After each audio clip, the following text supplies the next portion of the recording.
Bonjour à tous. Le mois dernier, Elon Musk et Drew Baglino sont montés sur scène lors du Battery Day pour partager avec les investisseurs et les passionnés de technologie du monde entier sur leur dernier développement de la technologie des batteries de Tesla. Tesla s'est fixé un objectif, une mission très ambitieuse d'accélérer la transition mondiale vers un schéma énergétique durable. Pour y parvenir, Tesla doit résoudre quelques problèmes, comme augmenter la densité énergétique de ses batteries et en augmenter également la production.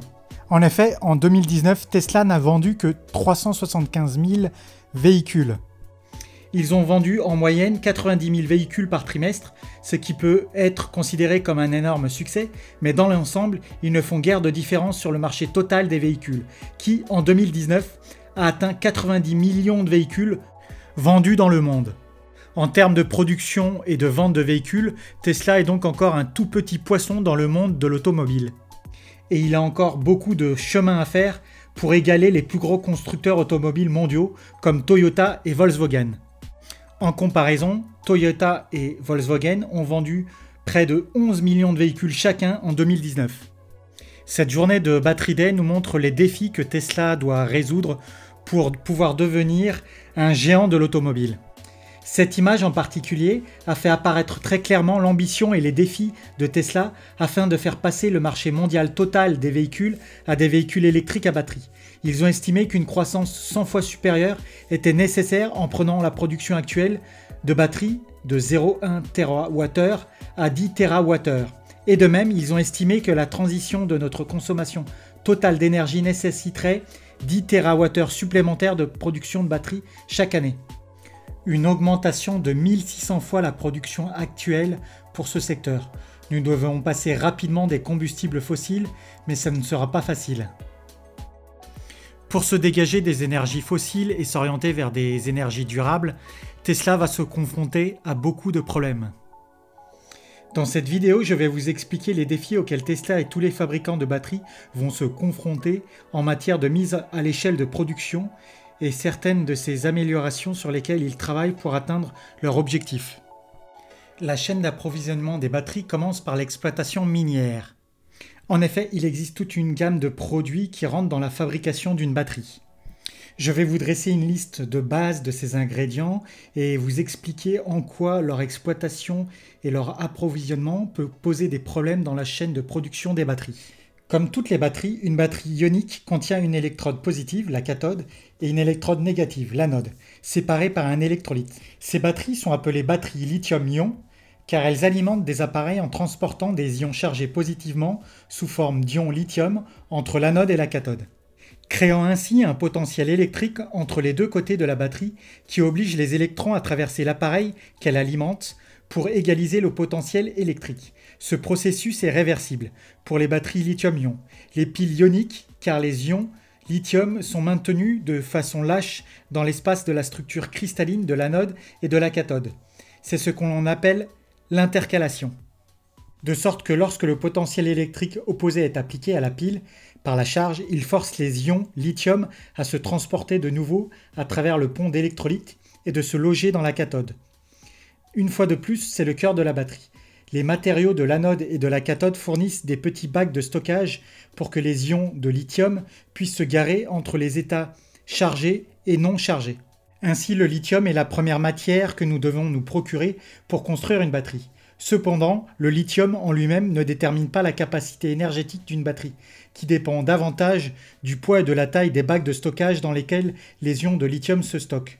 Par exemple, les batteries de Tesla utilisent principalement du graphite. Le graphite est un matériau léger, mais pour stocker un seul ion lithium, l'anode en graphite a besoin de 6 atomes de carbone, ce qui donne une capacité maximale théorique de 372 mAh par gramme. Mais nous pouvons faire mieux si nous fabriquons notre anode en silicium, ce que Tesla recherche activement à faire. Nous n'avons besoin que d'un seul atome de silicium pour lier 4,4 ions de lithium. Donc même si un atome de silicium est 2,3 fois plus lourd que le carbone, avec le nombre réduit d'atomes nécessaires et l'espace de stockage supplémentaire, il nous donne 11,3 fois la capacité énergétique avec une capacité maximale théorique de la batterie de 4200 mAh par gramme. Cela signifie que nous avons besoin de moins de silicium pour fabriquer une batterie de même capacité. Ainsi, l'amélioration de la chimie des cellules ne rend pas seulement nos batteries plus légères, mais elle permet aussi d'utiliser moins de matériaux dans nos batteries et de soulager ainsi la chaîne d'approvisionnement. Le problème est que les 4,4 ions de lithium qui se logent dans le réseau cristallin de silicium provoquent une expansion de volume de 400% lorsque la batterie est chargée, de vide à pleine. Cette expansion crée un stress au sein de la batterie qui endommage le matériau de l'anode, qui finira par détruire la capacité de la batterie au cours des cycles répétés, ce qui en fait un matériau d'anode très difficile à travailler. Mais Tesla travaille sur des méthodes permettant de résoudre ce problème, et affirme avoir déjà des batteries en production avec des petits pourcentages de silicium dans l'anode. Après le lithium, le graphite, voici le silicium, un autre ingrédient qu'on peut ajouter dans la liste pour fabriquer une batterie. Passons maintenant aux matériaux nécessaires pour fabriquer une cathode. Ici, les différents constructeurs automobiles optent pour des matériaux différents. Certains optimisent le coût, comme les batteries remplies de manganèse de la Nissan Leaf, en sacrifiant la densité énergétique, tandis que d'autres optimisent la densité énergétique comme Tesla qui utilise principalement une cathode nickel-cobalt-aluminium appelée batterie NCA. Mais Tesla utilise également une chimie différente pour leur Powerwall, où la densité énergétique n'est pas aussi importante. Ici, ils utilisent une cathode nickel-cobalt-manganèse. Tesla utilise également des batteries LFP fournies par leur partenaire chinois CALT dans leur gamme standard chinoise, donc la modèle SR+, dont les cathodes sont faites de fer et de phosphate. Si l'on regarde ce graphique, comparant donc la capacité spécifique et le potentiel de décharge moyen de chaque matériau de cathode, nous obtenons une image de performance de chaque type avec les piles de type de Tesla. La NCA est clairement la gagnante et la pile LFP sont les moins performantes. Ce serait formidable si toutes les piles pouvaient utiliser cette chimie NCA, mais comme nous verrons que certains matériaux, comme le cobalt, n'ont pas d'approvisionnement robuste et sont accompagnés d'une foule d'obstacles géopolitiques qui affectent non seulement l'approvisionnement des batteries, mais aussi le coût final, il est sage que Tesla diversifie déjà les matériaux sur sa liste d'achat et réduit sa dépendance à l'égard d'un matériau en particulier, ce qui contribuera à atténuer tout goulot d'étranglement potentiel si un matériau devient difficile à trouver.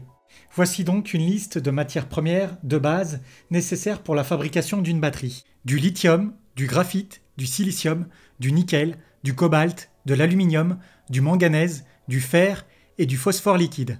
Examinons dans un premier temps l'abondance relative de chacun de ces éléments sur la Terre. Nous allons donc regarder les quantités, les ressources et les stocks de tous ces éléments sur la planète Terre. On peut s'apercevoir en regardant ce tableau que le silicium domine en tant que deuxième élément le plus abondant sur la Terre, ce qui le rend encore plus attrayant en tant que matériau anodique. L'aluminium et le fer viennent ensuite avec le manganèse et le phosphore, qui se trouvent au milieu du tableau avec une abondance relativement élevée. Ce qui explique pourquoi le manganèse, le fer et le phosphate sont intéressants pour les batteries moins chères. Donc si on regarde les chiffres de plus près, le silicium représente 27,2% de la composition de la planète. Après, il y a l'aluminium 8%, 6,2% pour le fer, 0,11% pour le phosphore, 0,1% pour le manganèse, 0,02% pour le carbone, 0,01% pour le nickel, 0,003% pour le cobalt et 0,002% pour le lithium. Si on zoome sur ce graphique sur les éléments les moins abondants, nous voyons nos trois éléments problématiques, le nickel, le cobalt et le lithium, qui sont donc les trois éléments les moins abondants nécessaires pour la fabrication d'une batterie. Nous allons donc nous concentrer sur ces trois matériaux car ils nous donnent un aperçu des problèmes d'approvisionnement auxquels les fabricants de batteries sont confrontés. Mais ne vous y trompez pas, ces petits pourcentages de ces éléments de la croûte terrestre sont encore plus que suffisants pour répondre à la demande. Et l'abondance relative n'est pas nécessairement le signe d'une chaîne d'approvisionnement robuste, car le raffinage de certains matériaux est plus difficile que d'autres. Prenons donc l'élément le moins abondant, le lithium, donc nécessaire pour une batterie. Il n'y a pas une quantité énorme de lithium dans une batterie. C'est comme l'assaisonnement dans une salade. En moyenne, il faut environ 70 grammes de lithium par kilowattheure. Donc pour une batterie, donc un battery pack de 100 kWh, cela contient environ 7 kg de lithium. Une batterie typique donc de 100 kWh pèse environ 600 kg. Cela correspond donc à environ 1,17% du poids total de la batterie, ce qui est vraiment une partie infime de cette batterie. Donc si on prend les 10 TWh nécessaires pour passer toute la production annuelle de véhicules en voiture électrique, il faudrait 100 millions de batteries de 100 kWh, donc il faudrait 0,7 milliards de kilogrammes ou 0,7 millions de tonnes de lithium chaque année. C'est beaucoup de lithium, mais ça reste une partie infime de la batterie. Voyons les chiffres du volume de production du lithium des mines dans le monde. En 2019, la production mondiale était de 77 000 tonnes de lithium, hors États-Unis.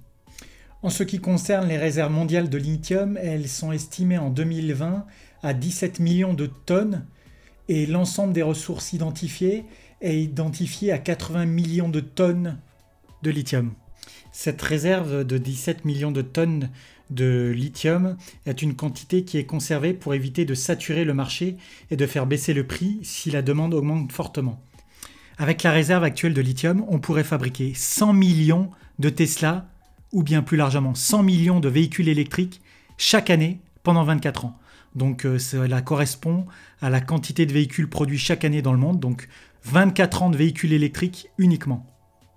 Maintenant, si on prend les ressources identifiées à 80 millions de tonnes sur la Terre, hors océan, qui s'élèvent donc à 80 millions de tonnes de lithium, cela ferait 114 ans de voitures électriques, avec 100 millions de véhicules chaque année de produits. Et ça, c'est avec la technologie actuelle qui va encore s'améliorer et être de plus en plus efficiente et donc ayant une meilleure capacité énergétique. Vous l'aurez compris, même si le lithium était l'élément le moins présent sur la croûte terrestre, les réserves sont largement suffisantes pour les besoins actuels et futurs. Nous avons de nombreux gisements de lithium dispersés dans le monde entier, correspondant à des millions de tonnes de lithium, présents dans tous les continents, essentiellement au Chili, en Bolivie, en Argentine et également en Australie. Des milliards de tonnes de lithium sont présents également dans nos océans, mais nous n'avons actuellement aucun moyen rentable de les exploiter. D'ailleurs, Elon Musk a expliqué lors du Battery Day qu'il avait obtenu des droits d'exploitation d'une mine d'argile de lithium au Nevada. D'ailleurs, la tâche n'est pas si simple. Jusqu'à aujourd'hui, il était très coûteux et très difficile de produire du lithium à partir d'argile. Elon Musk a dit aux investisseurs lors du Battery Day que son entreprise avait mis au point une technique d'extraction du métal très durable. Cette méthode impliquerait notamment l'utilisation de chlorure de sodium, donc du sel, et de l'eau. Son exploitation pourrait lui permettre de faire migrer tout le parc automobile américain vers la voiture électrique. En tout cas, il est clair que Tesla veut intégrer verticalement sa chaîne d'approvisionnement et réduire sa dépendance vis-à-vis des fournisseurs externes, qui peuvent retenir les approvisionnements pour maintenir les prix. L'approvisionnement local permettra de réduire également l'impact environnemental et le prix de l'exploitation depuis l'étranger. Donc le lithium n'est pas un réel problème, du moins pour l'instant. On ne peut pas en dire autant du cobalt. Lorsqu'on regarde la production mondiale et les réserves du cobalt, on s'aperçoit très vite d'une chose. Alors voici donc un tableau de la production mondiale de cobalt et de ses réserves, donc production de 2018 et de 2019. Voici tous les pays qui produisent le cobalt et on s'aperçoit que le Congo sort du lot. En effet, lorsqu'on regarde ce graphe, on s'aperçoit que la République démocratique du Congo produit à elle seule 70% de la production mondiale de cobalt. Et ça, c'est un problème pour plusieurs raisons. Il y a une grande controverse concernant donc l'approvisionnement du cobalt en RDC par les plus grandes entreprises de technologie qui ont besoin de ce cobalt pour leurs batteries.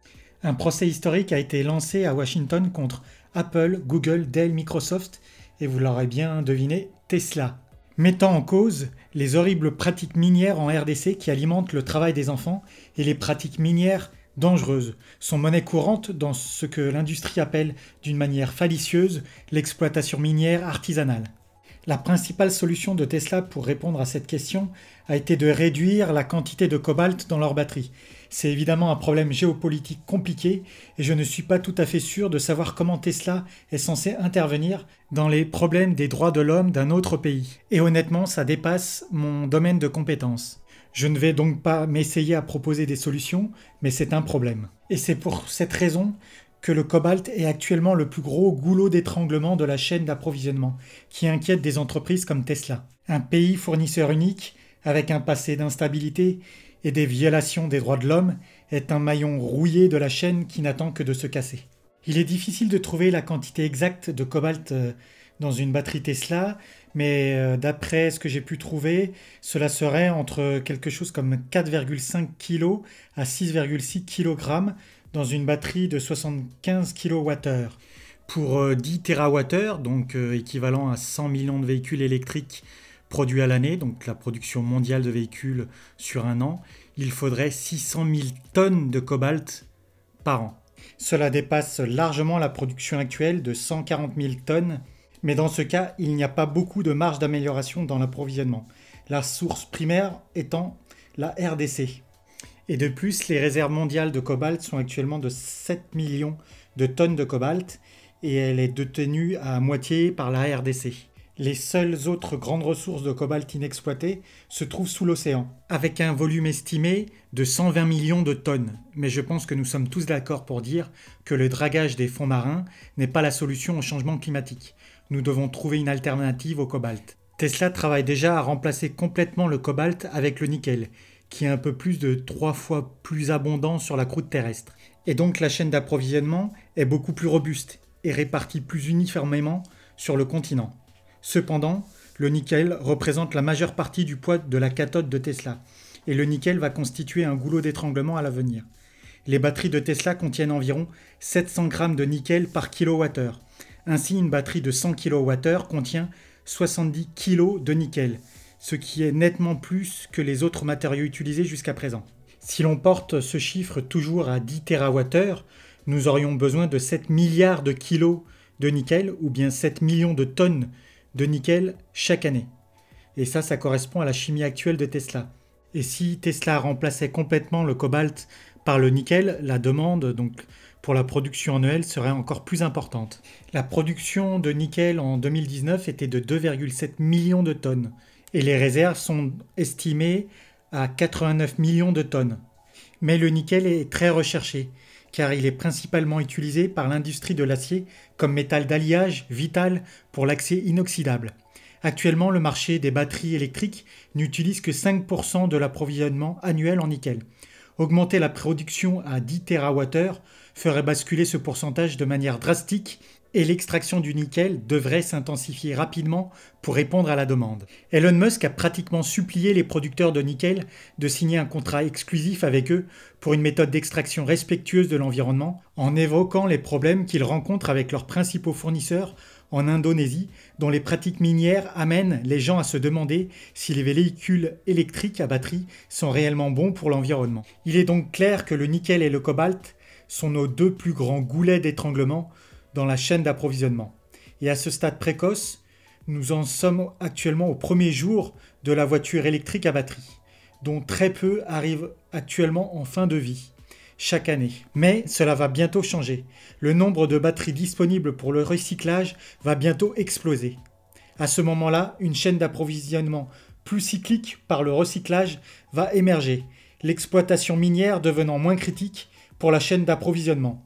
Aujourd'hui, la plupart des batteries lithium-ion ne sont pas recyclées. En fait, nous avons tous probablement beaucoup de vieilles batteries lithium-ion dans des vieux appareils électroniques dans nos tiroirs à la maison. Toutes ces batteries lithium-ion, donc dans nos placards, sont donc inaccessibles au recyclage pour l'instant. Cette tendance doit changer avec les packs de batteries pour voitures électriques. C'est donc des packs de batteries bien plus imposants qu'il est difficile d'oublier dans un tiroir. Pour que le marché des véhicules électriques survive et surmonte ces problèmes de chaîne d'approvisionnement, une chaîne d'approvisionnement cyclique doit émerger. De nombreuses startups rivalisent pour être la première grande entreprise au monde à recycler les batteries de voitures électriques. Comme Dussenfield par exemple, celle qu'on voit actuellement, recyclage propre des batteries de voitures électriques. Dusonfield nous promet un procédé de recyclage de batteries lithium-ion respectueux de l'environnement et nous annonce un chiffre de 91% de récupération de matériaux lors du recyclage des cellules de batterie, ce qui est déjà un très bon pourcentage. Ainsi, la chaîne est cyclique et nous pouvons récupérer nos produits, nos éléments de base qui composent la batterie. Autre exemple de start-up qui va s'attaquer au problème de recyclage des véhicules électriques à venir, Redwood Materials, qui est dirigé par l'ancien directeur technique et membre fondateur de Tesla, veut participer à l'effort de recyclage des 100 millions de véhicules électriques hypothétiques à venir par an. Mais la chaîne d'approvisionnement est beaucoup plus longue et complexe que cela. Les matières premières ne s'assemblent pas comme par magie sous la forme d'une batterie. Tesla s'efforce donc à éliminer les goulets d'étranglement dans la fabrication. Mais la tâche n'est pas aisée. Avec les méthodes de fabrication actuelles, qui sont une gigafactory 0,15 TWh, il faudrait environ près de 67 gigafactories actuelles pour atteindre les 10 TWh, avec un investissement pour la construction d'environ 1 milliard de dollars, donc 1 trillion de dollars, ce qui est ahurissant. La fabrication des usines et la mobilisation des capitaux nécessaires prennent du temps également. Il s'agit là aussi d'un goulot d'étranglement pour atteindre leur objectif plus rapidement. Ils doivent augmenter le débit de leurs usines actuelles, ce qui signifie qu'il faut moins d'usines tout en augmentant les capitaux qu'ils mobilisent pour construire de nouvelles usines. Dans cette optique, voyons comment Tesla s'efforce d'atténuer les efforts de ces goulets d'étranglement dans la fabrication. L'une des innovations les plus intéressantes qu'ils ont présentées pendant le Battery Day a été la conception d'une batterie structurelle qui augmente considérablement le débit de leurs usines de batterie. Ces nouvelles batteries, dites tabless, donc sans languette, et avec un procédé de fabrication à sec, vont leur permettre de fabriquer beaucoup plus de batteries beaucoup plus rapidement. En effet, les machines ne doivent pas s'arrêter périodiquement pour souder les languettes. Bien que ce nouveau procédé va accélérer le processus de fabrication des batteries, cela ne sera pas suffisant. Il est donc clair que Tesla doit privilégier une croissance rapide. Il entre dans une nouvelle étape de leur évolution en tant qu'entreprise où la taille commence à poser de nouveaux défis d'ingénierie. Cependant, dans cette grande tâche de résolution du problème de transition énergétique, Tesla et sa batterie lithium-ion ne pourra pas à lui seul résoudre donc ce problème de transition énergétique vers des énergies durables. Aujourd'hui, les batteries lithium-ion sont bien adaptées donc pour les véhicules électriques, pour le transport. Par contre, comme nous l'avons vu précédemment, ce n'est pas forcément la meilleure technologie pour stocker de l'énergie à long terme, donc stocker l'énergie durable qui sera produite par les éoliennes, les panneaux solaires ou autres. Donc Tesla propose également son Powerwall qui va permettre de stocker cette énergie, mais est-ce que ce sera suffisant? Il faudra probablement une autre technologie pour stocker toute l'énergie produite mondialement. Tesla a commencé à installer des fermes de batteries dont la plus importante était en Australie, inaugurée en 2017 d'une capacité de stockage de 150 MWh, et il vient de signer un nouveau projet pour une ferme de batterie de 300 MWh également en Australie. Ils sont cependant toujours à la traîne concernant ce type d'installation, donc de stockage des énergies renouvelables, vu que le pourcentage, la part d'énergie renouvelable va grandir très progressivement et très rapidement dans tous les pays, et il sera nécessaire d'avoir ce type de stockage pour stabiliser les réseaux. Vous l'aurez compris, la tâche est énorme, donc d'accélérer la transition énergétique vers des énergies durables et donc essayer de résoudre ou ralentir le problème de réchauffement climatique. Tesla n'a heureusement pas à porter seul le poids du changement climatique mondial. Nous sommes tous ensemble dans ce combat. Nous sommes tous concernés, nous pouvons tous agir à notre niveau et accepter de changer certaines de nos habitudes pour contribuer à cette tâche difficile. Agissons ensemble, soyons les moteurs de cette transition énergétique. afin de contribuer à sauver notre planète. Méfiez-vous des fake news qui tentent à ralentir cette transition énergétique avec les intérêts des lobbying pétroliers. Je m'appelle Wilson, merci d'avoir suivi cette vidéo. N'hésitez pas à me laisser des commentaires concernant ce problème de production de batteries à l'échelle mondiale. Si vous avez apprécié cette vidéo, n'hésitez pas à me laisser un petit pouce bleu, ça fera toujours plaisir. Je vous dis à très bientôt, prenez soin de vous, ciao ciao.